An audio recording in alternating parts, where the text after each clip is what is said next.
Hello to my all the viewers. Welcome all of you on my channel Professionalist Medico Girl.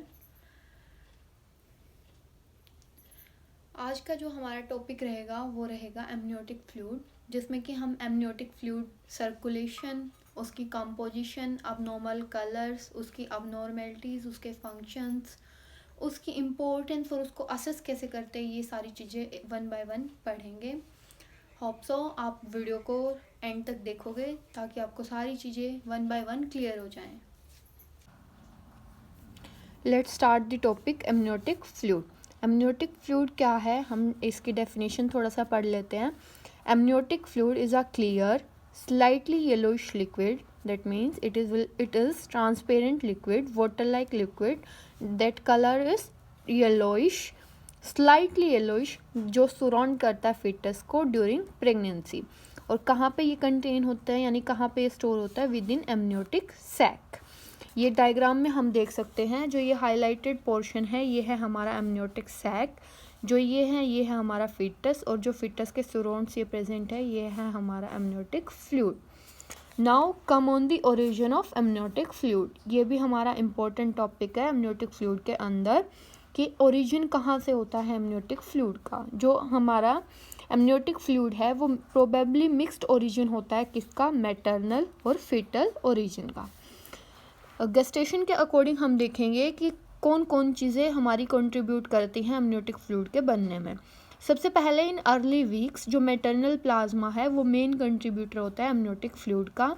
Second trimester में foetal skin, और beyond 20 weeks foetal urine.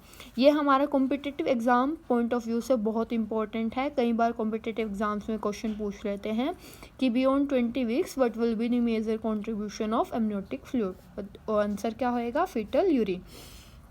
Now come on the physical features of amniotic fluid. ये भी हमारा कई बार exams के अंदर, जैसे कि नेकलेक्स हो गया, नोरसेट हो गया, डीएसएस भी हो गया, उनमें पूछ लेते हैं। तो स्पेसिफिक ग्रेविटी क्या होती है हमारी, वो होती है 1.008 टू 1.010। ऑस्मोलैरिटी क्या होती है, 250 मोल पर लीटर। और रेट क्या होता है एमनियोटिक फ्लूइड के टर्नओवर का, वो होता है 500 cc पर आवर। कलर क्या होता है हमारा एमनियोटिक फ्लूइड का, अर्ली प्रेगनेंसी में तो ये कलरलेस रहेगा, और नियर टर्म और we can say at term it will be pale straw. PH रहेगी slightly alkaline, that mean 7.2। Now volume of the amniotic fluid बहुत बहुत इंपॉर्टेंट है, क्योंकि ये हमारा वाइवा के अंदर पूछे जाने वाले क्वेश्चन एमनियोटिक फ्लूइड में वॉल्यूम से बनते हैं मेनली। एग्जामिनर हमसे सीधा पूछेगा कि at 12 weeks what will be the volume of amniotic fluid. तो एट 12 वीक्स एमनियोटिक फ्लूइड की वॉल्यूम क्या रहेगी, 50 ml। At 20 weeks it will be 400 ml, और at 36 to 38 weeks it will be 1000 ml, और वी कैन से 1 लीटर। और 38 टू 40 weeks और we can से टर्म पे हमारी जो वॉल्यूम रहेगी वो रहेगी 600 से 800 ml। पोस्ट टर्म पे वो रहेगी 200 ml।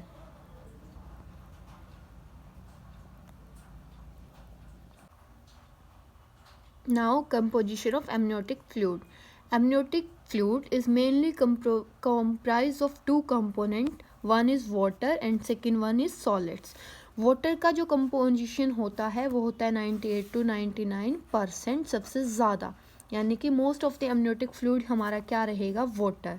नाउ सॉलिड्स कितना हमारा कंटेन करता है, 1 to 2%। और सॉलिड फिर फर्दर टू कैटेगरीज में डिवाइड हो जाता है, एक होती है ऑर्गेनिक सॉलिड्स, एक होती है inorganic solids.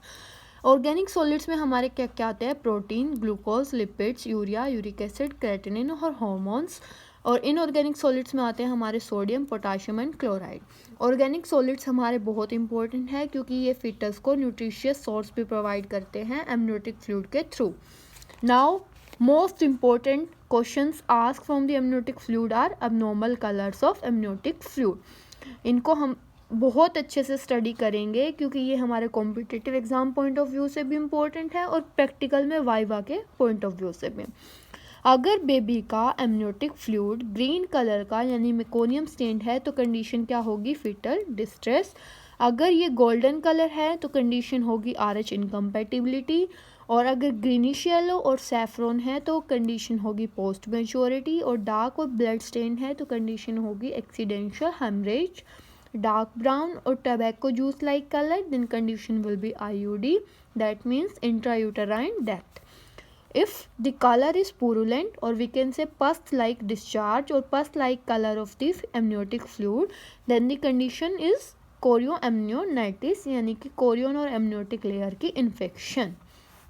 Now circulation of amniotic fluid, it is also important, क्योंकि थ्योरी में लिखने के लिए हमें कंटेंट की नीड होती है, तो उसमें हम सर्कुलेशन भी लिख सकते हैं.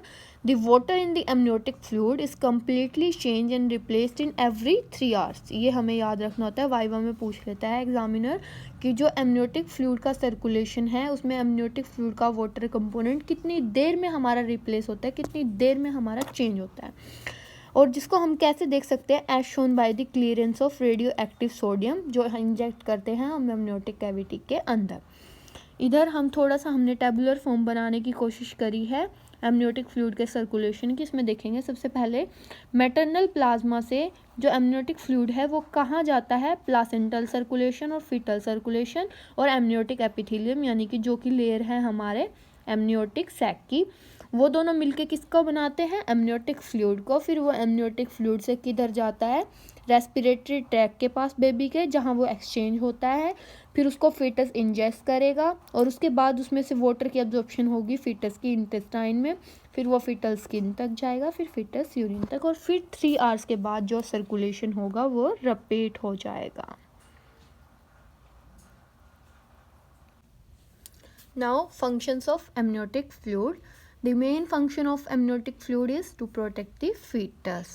और fetus को वो किस तरह से prevent करेगा, by 2 methods or by 2 ways. One is during pregnancy and second one is during labor. During pregnancy it will act as a shock absorber for the fetus. Second one, it will maintain the temperature for the fetus. Third one, it will provide a medium for the fetus to move freely in the amniotic cavity or amniotic sac. Next one is to provide a nutritious source for foetus. ये हमारे pregnancy के अंदर functions रहेंगे किसके, amniotic fluid के. Now during labour क्या हमारा amniotic fluid function play करेगा, रोल प्ले करेगा. It will form a hydrostatic wedge that will help in dilation of cervix. Second one, it will act as a antiseptic for birth canal. क्यों, because labour के time पे सबसे पहले amniotic fluid run होगा birth canal से, जिसके through वो क्या कर देगा, पूरी की पूरी बर्थ कैनाल को मतलब वॉश आउट कर देगा, जिससे जो इन्फेक्शन अगर उसकी सरफेस पे प्रेजेंट है तो वो बाहर की तरफ क्या हो जाएगी, निकल जाएगी. Next, it will guard against umbilical cord compression, और बेबी को भी डेथ से प्रिवेंट करेगा अगर अम्बिलिकल कॉर्ड कंप्रेस हो चुकी है उस कंडीशन में. नाउ अबनॉर्मलिटीज़ ऑफ एमनियोटिक फ्लूइड, ये बहुत इंपॉर्टेंट है. 2 तरह की अबनॉर्मलिटीज़ पाई जाती हैं एमनियोटिक फ्लूइड की. One is oligohydramnios, second one is polyhydramnios. Oligohydramnios हम कब कहेंगे, जब एमनियोटिक फ्लूइड हमारा 200 ml से कम हो जाएगा. और पॉलीहाइड्रोमनियोस कब कहेंगे, जब एमनियोटिक फ्लूइड हमारा 2 लीटर या फिर वी कैन से 2000 ml से ज़्यादा हो जाएगा. Now assessment of amniotic fluid. Amniotic fluid को हम कैसे असेस करेंगे, 2 मेथड्स हैं हमारे पास. One is amniotic fluid index, second one single deepest pocket. Amniotic fluid index में हम अल्ट्रासाउंड के थ्रू 4 क्वाड्रेंट्स बनाते हैं एमनियोटिक सैक के अंदर.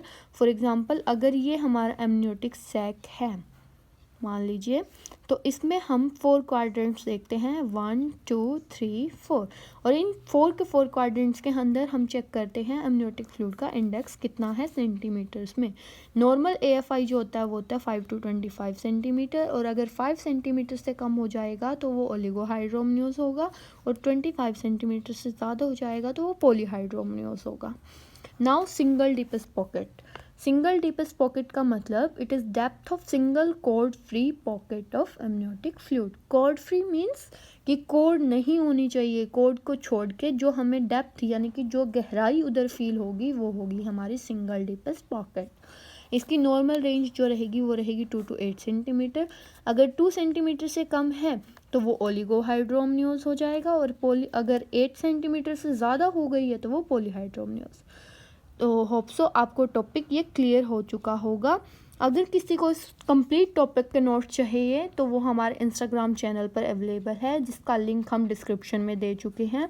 और अगर आपको डिस्क्रिप्शन से नहीं जाना, डायरेक्ट इंस्टाग्राम पे जाना चाहते हैं, तो हमारा आईडी जो इस नाम से हमारी आईडी अवेलेबल है इंस्टाग्राम पे, आप उधर जाके हमें फॉलो कर सकते हैं, नोट्स को ले सकते हैं. Thank you. अगर अब भी आपकी कोई क्वेरीज या क्वेश्चंस हैं रिगार्डिंग दिस टॉपिक और any other topic, you will ask in comment section. Surely I'll reply you all if you ask any question to me. Thank you.